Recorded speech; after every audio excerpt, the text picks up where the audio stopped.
Hello friends, स्वागत है आप सभी का आपके अपने यूट्यूब चैनल लर्निंग नीट पर। और यहाँ पे आज हम सॉल्व करने वाले हैं जीवन कौशल, जो कि आपका एक सब्जेक्ट है, उसका एक और प्रैक्टिस सेट। यहाँ पे मैं बता दूँ कि जो प्रश्न हम देख रहे हैं वो कुछ प्रसिद्ध प्रश्न हैं, यानी कि जो काफ़ी फेमस है और बेसिकली बार बार आपको इसको रिवीजन करने की ज़रूरत है। इसके अलावा कुछ यूनिक क्वेश्चन जो है वो एग्ज़ाम नज़दीक आते आते तक मैं आपको प्रोवाइड डेफिनेटली करा दूँगी। जितने भी लोग चैनल पर न्यू है सभी का लर्निंग नीट पर स्वागत है और वीडियो को पूरा देख कर जाइएगा। तो यहाँ पे आज का जो पहला प्रश्न है वो है, राष्ट्रीय चेतना का विकास किसके द्वारा होता है? शिक्षा द्वारा, धर्म द्वारा, राजनीति द्वारा या रोजगार द्वारा? सही उत्तर होता है यहाँ पे इस प्रश्न के लिए शिक्षा द्वारा। बिल्कुल आपका ऑप्शन नंबर ए सही हो जाता है। इंग्लैंड के किस शिक्षा दार्शनिक ने वैयक्तिकता को जीवन का आदर्श बताया है? Doctor Zakir Hussain, Mahatma Gandhi, Kohlberg, TP none. अब जैसे एक आपको यहाँ पे हिंट तो दे ही दिया है इंग्लैंड के, तो आपको थोड़ा आसान हो जाता है आंसर गेस करना। ऑप्शन नंबर यहाँ पे डी सही होता है। टीपी नन ने वैयक्तिकता को जीवन का आदर्श माना है। राज्य की सर्वोच्च सत्ता को क्या कहा जाता है? राज्य सत्ता, प्रभु सत्ता, मातृ सत्ता, पितृसत्ता। सही उत्तर होता है यहाँ पे आपका ऑप्शन नंबर बी, प्रभु सत्ता कहलाती है राज्य की सर्वोच्च सत्ता। आदर्श नागरिकता सिद्धांत किस प्रणाली से संबंधित है? कार्यात्मक प्रणाली, संसद प्रणाली, बेसिक शिक्षा प्रणाली या कोई नहीं? सही उत्तर होता है, देखिए हम क्या पढ़ रहे हैं, हम शिक्षा के संदर्भ में जीवन कौशल पढ़ रहे हैं ना, तो यहाँ पे हमारा ऑप्शन नंबर सी वाला सही हो जाता है, बेसिक शिक्षा प्रणाली। ये आपको याद रखना है। बेसिक शिक्षा में किस समस्या पर विशेष ध्यान दिया गया है? जीविकोपार्जन की समस्या, विधिक समस्या, सामाजिक समस्या या मनोवैज्ञानिक समस्या? सही उत्तर होता है यहाँ पे आपका ऑप्शन नंबर ए, जीविकोपार्जन की समस्या। थोड़ा आपको ये अलग लग सकता है, आपको लगा होगा कि शायद मनोवैज्ञानिक होना चाहिए यहाँ पे, लेकिन देखिए बेसिक शिक्षा में मतलब हर बच्चे को इतना तो एजुकेटेड कर ही दिया जाए कि वो कहीं ना कहीं अपनी जो जीवन है वो किसी तरह किसी रूप में चला सके। और इसी के लिए गांधी जी ने भी हस्तशिल्प को बेसिक शिक्षा में जो है महत्व दिया है कि बच्चों को हस्तशिल्प मतलब कोई ना कोई उनके अंदर स्किल होनी चाहिए जिससे वो अपनी ऊपरी ज़िंदगी चला सकें, है ना। तो ये आपका सही आंसर ऑप्शन नंबर ए हो जाता है। बेसिक शिक्षा प्रणाली की रूपरेखा निर्माण के लिए गठित समिति की अध्यक्षता किसने की थी? Doctor Zakir Hussain, Mahatma Gandhi, Kohlberg, TP none.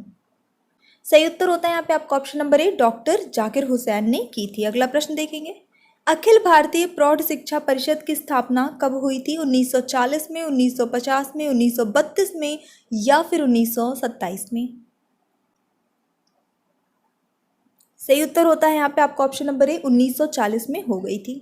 Gandhi ji ने शिक्षा में किस विषय को महत्व दिया था? हस्तशिल्प को, पूजा पाठ को, सत्य और अहिंसा को, नैतिक विकास को। देखिए यहाँ पे ऑप्शंस जो है वो सारे मैंने खुद से बनाए हैं, तो सही ऑप्शन अभी इसका मैंने आपको थोड़ी देर पहले ऑलरेडी बता रखा है।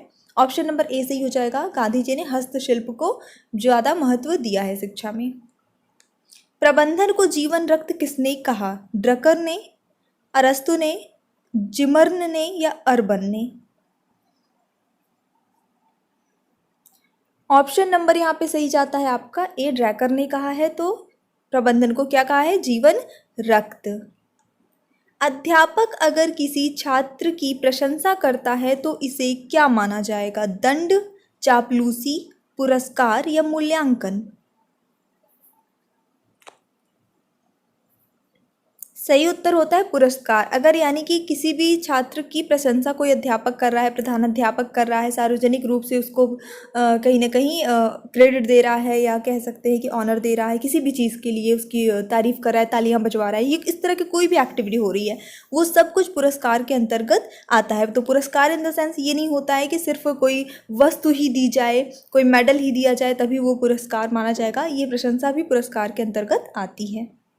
मैकडूगल ने कितने प्रकार की मूल प्रवृत्तियां बताई हैं? 7, 14, 21, 36? उत्तर सही होता है यहाँ पे आपका ऑप्शन नंबर बी, 14, 14 तरह की जो है मैकडूगल ने मूल प्रवृत्तियां बताई हैं। अभिप्रेरणा का मनोविश्लेषण सिद्धांत किसने दिया? सिगमंड फ्रायड, कोहलबर्ग, जीन पियाजे या वाइगोत्स्की? सही उत्तर होता है, ये तो सबको पता होगा, बहुत फेमस है, पूछा भी जा चुका है कई बार। सिगमंड फ्रायड, ये सही आंसर हो जाता है। ये सारे क्वेश्चन आपके सीडीपी में भी वर्क करेंगे, ऐसा मत सोचिए कि अगर आप सुपर टेट नहीं दे रहे हैं उसमें ये आपका सब्जेक्ट नहीं है, ये है सीडीपी ही। एक तरह से सीडीपी में जो जो चीज़ें पूछी जाती हैं, टीचिंग एप्टीट्यूड में जो जो चीज़ें पूछी जाती हैं, वो सारी चीज़ों को मिलाकर ही है, बस इसमें थोड़ा सा कुछ कैटेगरीज जो है बांट दी गई, जैसे प्रबंधन को ऐड कर दिया गया है। चीज़ें वही हैं, आपको पढ़ना तो है ही ये, अगर किसी भी शिक्षक भर्ती की परीक्षा देने जा रहे हैं तो। विद्यालय के संदर्भ में दंड कितने प्रकार के होते हैं? 2, 3, 4 या 7? तो विद्यालय के संदर्भ में देखिए 2 प्रकार के जो है वो दंड होते हैं, ठीक है। एक होता है शारीरिक दंड, ठीक है, जैसे पहले होता था कि कान पर की उठक बैठक लगाओ या एक चक्कर ग्राउंड का लगा के आओ, ये सब शारीरिक दंड के अंतर्गत आ जाते हैं। और एक होता है आर्थिक दंड, यानी जो फाइन लगाना जिसे कहते हैं। कॉर्पोरल पनिशमेंट पूरी तरह से जो है वो बैन है, स्कूलों में कॉर्पोरल पनिशमेंट्स नहीं देनी है, मतलब कि जैसे छड़ी से मारना या इस तरह का कुछ भी, ठीक है। एक्सरसाइज वाले जो शारीरिक दंड भी जो होते हैं वो एक्सरसाइज वाले और एक लिमिटेड तरीके से दिए जा सकते हैं, और फाइन जो है वो आर्थिक दंड के अंतर्गत आ जाता है। नेशनल एंड गवर्नमेंट पुस्तक के लेखक हैं कौन? अरस्तु, जिमर्न, अर्बन, स्वामी विवेकानंद। सही उत्तर होता है यहाँ पे आपका ऑप्शन नंबर बी, जिमर्न ने लिखी है नेशनल एंड गवर्नमेंट। राष्ट्रीय ग्रामीण रोजगार अधिनियम कब पारित हुआ था? तो डेट तो देखिए सब में 25 अगस्त की सेम है, 25 अगस्त 2005, 25 अगस्त 2006, 2000 या 2010।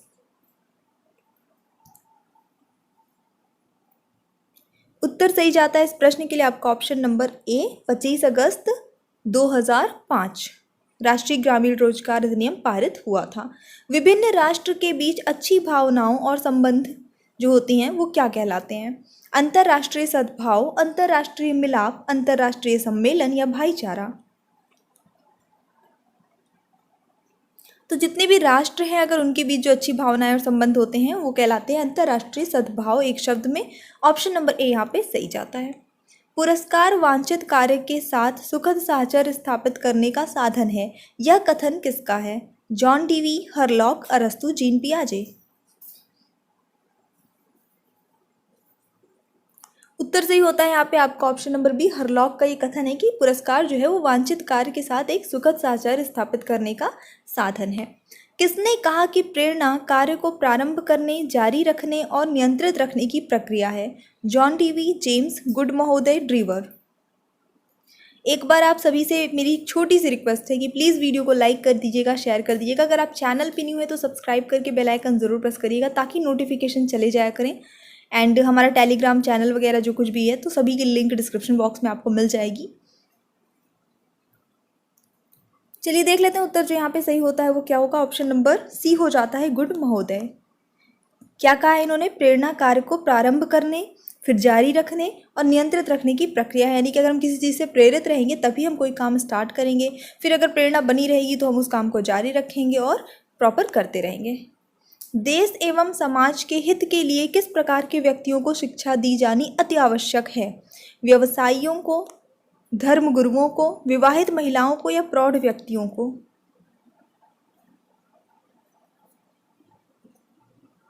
तो यहाँ पे सही उत्तर होता है इस प्रश्न के लिए आपका ऑप्शन नंबर डी, प्रौढ़ व्यक्तियों में जो है आपकी विवाहित महिलाएं भी आई जाएंगी, जाहिर सी बात है इनके अंतर्गत ही। तो क्योंकि जो प्रौढ़ होते हैं, जो बड़े होते हैं समाज के, अगर वो शिक्षित रहेंगे, उनको जानकारी रहेगी तो वो बच्चों को भी प्रोत्साहित करेंगे आगे बढ़ने के लिए, उनको उनका रास्ता नहीं रोकेंगे, क्योंकि बहुत सारे शिक्षा के अभाव में लोग नहीं समझ पाते हैं कि क्या जो है हमें कैसी शिक्षा बच्चों को दिलानी है, कैसी नहीं दिलानी है, वो चीज़ों को नहीं जान पाते हैं। तो कहीं ना कहीं अगर ये शिक्षित रहेंगे तो समाज, क्योंकि समाज का नियंत्रण इनके हाथ में एक बहुत कह सकते हैं कि बड़ा इनका रोल होता है समाज के नियंत्रण में, तो ये जो है शिक्षित होने चाहिए, ज़रूरी है। जब कोई अच्छा कार्य बार बार किया जाए तो वह क्या कहलाता है? मजबूरी, आदत, कर्तव्य या धर्म? जब भी कोई भी अच्छा काम बार बार किया जाए। जीवन कौशल के ही संदर्भ में आपको उत्तर करना है, तो यहाँ पे ऑप्शन नंबर जो है बी सही हो जाता है, आदत कहलाएगा। यानी कि कोई भी काम अगर हम बार बार रिपीटेशन करते ही हैं, वो हमारी हैबिट में है, तो हैबिट जैसे वर्ड बोल दिया मैंने, तो वही बात हो गई, आदत है ना। तो ऑप्शन नंबर यहाँ पे बी सही हो जाता है। तो इस तरह के हमारे 20 प्रश्नों का ये प्रैक्टिस सेट जो है आज कंप्लीट होता है। और अगर आपने इसके पहले वाले सेट्स नहीं देखे हैं तो आप प्लेलिस्ट बनी है, वहाँ पे जाके आराम से चेक कर ले सकते हैं। सबकी लिंक डिस्क्रिप्शन बॉक्स में आपको मिल जाएगी। Bye bye.